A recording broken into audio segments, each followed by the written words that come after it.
For people that have never ever been to an event like this, if you had to do it in an elevator pitch, what is the BFC? What is Firefight Fitness Challenges? So it's a head-to-head race, and two firefighters. They're running, hauling, dragging kit, smashing a hammer, rescuing a casualty. So it's all the things that you would love to do in the first 3 minutes of an incident to get that medal, to be that hero.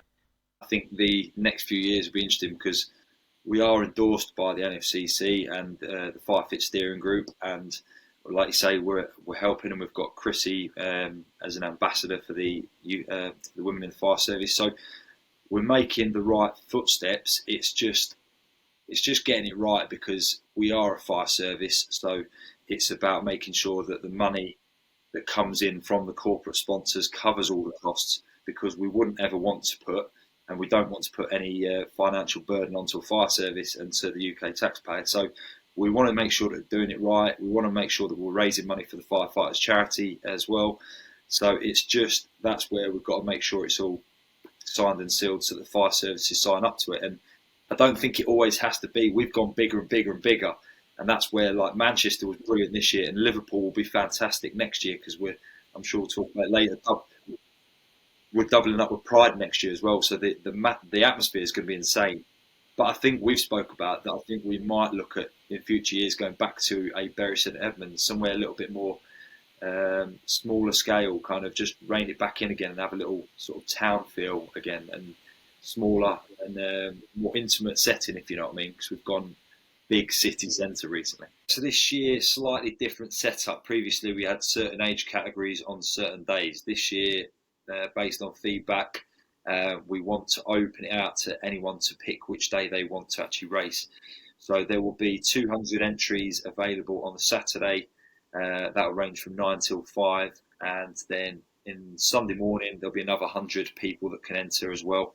So that'll be in the morning, and then the relay event is in the afternoon. So it's the same categories we've got. We've got males 18 to 29, 30 to where we're at, then 30 to 34, 35 to 39, 40 to 44, basically every 5 years up to the age of and beyond retirement. In Manchester, we have more female categories than we've ever had. So I think they were at 18 to 29, 30 to 39, and 40 plus. So we've got more female categories this year. We've got the open category as well this year, just to make sure the whole event is inclusive. So if you don't want to be in a male or a female category, then there is an open category for you as well. And like I say, the relay event is on the Sunday as well, so we'll hopefully max that out. We can have about 40 odd teams there as well. So yeah, just the main shout out is that in Manchester the event sold out in 3 days. So watch this space. How quick can we sell it out? That'd be the challenge for everyone. I thought Manchester was brilliant that it was a city centre, but we managed to pack it into this to the Cathedral Gardens, which was a much smaller venue than usual. So it was a logistical nightmare trying to get everything in. I'm sure Mickey manages to always keep his calm and his cool, but even he would have said that was a little bit tight getting the tower in.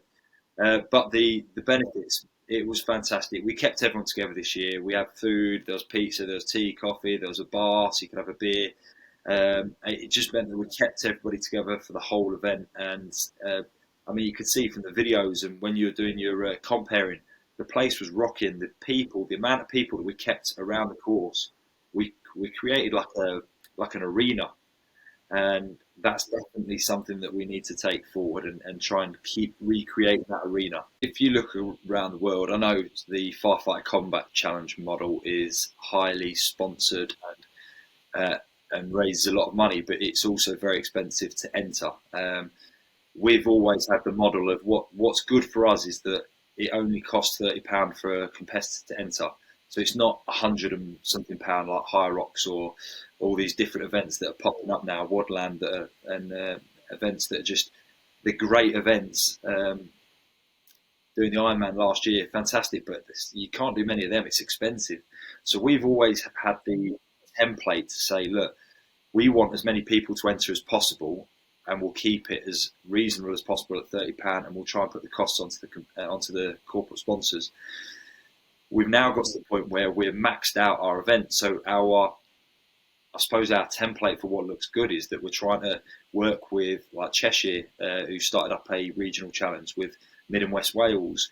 I know Cleveland are interested. There's counties on the south coast interested. That we'd love to hopefully set up more of these little regional events, and in the future have more people entering, and then the BFC ultimately be the pinnacle and the nationals every year. So in the first year, it took us the full 12 months of planning to get 70 people registered, just 70, of which about 50 actually showed up. So we're not talking big numbers, and that was in a car park. Now the entries sell out this year in Manchester. It was sold out in 3 days. So that's 300 places in 3 days. And so the appetite's definitely there. It's grown every year. And that's from all age ranges, and both male and female as well. I mean, talk about females, there was 3 females in the first year. So they turned up knowing that they'd nailed on a gold, silver, or bronze medal. Like I say, now we've over 20% of the entries. You know what I mean? It's like we got 65 entries from females this year, and like I say, it's a real competition